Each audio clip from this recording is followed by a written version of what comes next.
Assalamualaikum warahmatullahi wabarakatuh. Halo teman-teman semuanya, kembali lagi bersama saya. Oke teman-teman, pada video kali ini saya sudah memasuki bab ketiga, yaitu networking models. Nah, pada bab 3 ini saya akan mempelajari 8 materi. Yang pertama ada konsep networking models, kemudian yang kedua ada TCP/IP model, yang ketiga application layer, transport layer, network layer, data link layer, dan physical layer, kemudian encapsulation dan decapsulation, kemudian ada OSI model. Nah, konsep networking models itu identik dengan jaringan komputer mengacu pada perangkat komputasi yang saling terhubung serta dapat bertukar data dan berbagi sumber daya satu sama lain. Untuk terjalinnya proses bertukar data tersebut diperlukannya aturan yang mendefinisikan bagaimana kumpulan komputer agar bisa saling berkomunikasi. Aturan tersebutlah yang disebut dengan networking models. Jadi, bagaimana setiap vendor dapat saling berkomunikasi dengan open standard networking models yang tersedia. Untuk saat ini, open standard networking models yang tersedia dan terkenal ada dua, yaitu TCP/IP models dan OSI model. Di sini terdapat 3 vendor ya teman-teman, yaitu vendor 1, IBM, dan vendor 2. Bagaimana 3 vendor ini dapat saling berkomunikasi? Itu jika dia tidak memiliki aturan dan networking model yang sama. Dia tidak bisa berkomunikasi ataupun menukar data ya teman-teman. Jadi setiap vendor itu harus memiliki aturan yang sama untuk dapat saling berkomunikasi. Dan di sini ada 2 networking models. Yang pertama ada OSI models dan yang kedua ada TCP/IP model. Nah, untuk OSI model ini dibuat oleh lembaga International Organization for Standardization. Dan yang kedua ada TCP/IP model yang dibuat oleh Department of Defense atau DoD. Selanjutnya di sini ada TCP/IP model. TCP/IP model merupakan jenis networking model yang saat ini konon digunakan. Jadi TCP/IP model itu mendefinisikan suatu protokol agar antar komputer utamanya yang berbeda network itu bisa saling berkomunikasi. Untuk membantu dapat memahami, setiap networking model itu dipecah menjadi bagian-bagian kecil yang disebut sebagai layer. Secara dokumentasi, TCP/IP model terdiri dari 4 layers, namun penerapan dalam real networks, TCP/IP model lebih mudah untuk dibagi menjadi 5 layer.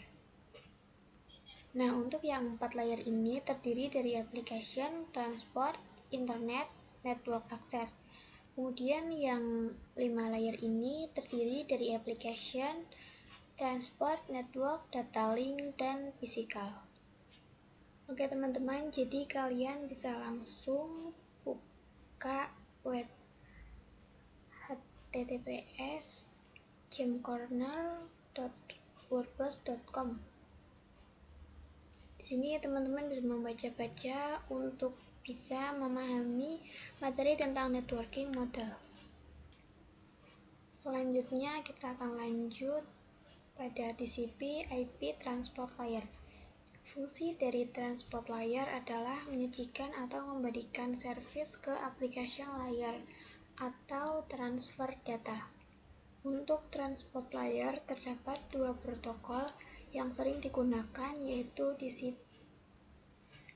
TCP dan UDP. Nah, di sini ada 2 perbedaan dari TCP dan UDP. Kita akan membahas tentang TCP terlebih dahulu. Kalau TCP ini dia lebih dapat diandalkan ya teman-teman. TCP digunakan untuk IP karena support error checking. Sedangkan jika UDP ini dia lebih cepat ya teman-teman. UDP digunakan untuk video streaming seperti games dan aplikasi lain yang membutuhkan kecepatan data. Salah satu mekanisme yang disediakan oleh transport layer khususnya pada TCP itu adalah error recovery mechanism. Selanjutnya di sini ada TCP IP network layer. Nah, untuk network layer hanya terdapat satu contoh yaitu IP. Dan IP menyediakan dua fitur yang sangat penting yaitu addressing dan routing yang dimana berfungsi untuk menangani konektivitas dan pemilihan jalur. Jadi setiap perangkat jaringan memerlukan alamat unik di jaringan. Nah, dapat kalian lihat di sini ia memiliki IP sendiri-sendiri ya teman-teman. Jika kedua komputer ini dia ingin berkomunikasi, maka dia harus menghubungkan IP-nya terlebih dahulu. Contoh, komputer 1 ini ingin terhubung ke komputer 2. Nah, komputer 1 ini harus berkonfigurasi IP komputer 2 terlebih dahulu agar bisa saling terhubung atau berkomunikasi ya teman-teman. Itu adalah contoh addressing. Nah, addressing itu jadi kalau yang addressing itu bawa IP address itu sendiri, yaitu memberikan nama pada perangkat di jaringan komputer. Sedangkan routing salah satu fitur yang disediakan pada IP di bagian network layer yang bekerja layaknya kantor pos mencari rute tercepat untuk sampai tujuan. Nah, selanjutnya di sini ada TCP/IP, data link layer, dan physical layer. Data link layer mendefinisikan protokol yang dibutuhkan pada physical layer. Salah satu fitur pada data link layer ialah FCS atau Frame Check Sequence, yaitu error detection mekanisme hanya mendeteksi error tanpa recovery. Addressing yang digunakan pada data link layer adalah MAC address. Physical layer mendefinisikan coupling pada suatu jaringan komputer atau mendefinisikan secara fisik apa yang digunakan untuk menghubungkan antar device. Nah, di sini ada gambar perangkat ya teman-teman. Agar bisa saling terhubung itu kita memerlukan perantara yaitu wireless. Nah, ini mendefinisikan secara nyata apa yang digunakan dan diperlukan untuk membuat kedua perangkat ini dapat saling terhubung dengan menggunakan perangkat. Nah, untuk perantara berbasis ini menggunakan kabel UDP dan yang berbasis wireless menggunakan gelombang elektromagnetik. Nah, selanjutnya di sini ada encapsulation dan decapsulation. Encapsulation itu proses membungkus data dengan header pada data di setiap layernya. Adapun decapsulation maka itu sebaliknya. Selanjutnya di sini ada OSI model konsep. Untuk saat ini model yang sering digunakan hanya TCP/IP karena untuk dari sisi perkembangan protokolnya atau modelnya, TCP ini lebih dominan dibandingkan OSI layer. Namun, OSI layer biasanya dipelajari karena mudah difahami. Sebelum networking model ada, setiap vendor membuat atau memiliki networking modelnya masing-masing. Karena setiap vendor memiliki networking model yang berbeda-beda, maka komunikasi antar vendor sulit dilakukan. Jadi, usaha untuk membangun suatu jaringan komputer sangatlah besar. Banyaknya vendor itu tadi, bagaimana upaya agar tetap bisa berkomunikasi dengan baik antar vendor satu dengan vendor yang lainnya. Oleh karena itu, dibuatlah sebuah mode atau sebuah standar atau spesifikasi minimum oleh ISO International Organization for Standardization pada tahun 1984, yaitu dengan nama OSI atau Open System Interconnection atau bisa juga disebut OSI 7 layer model.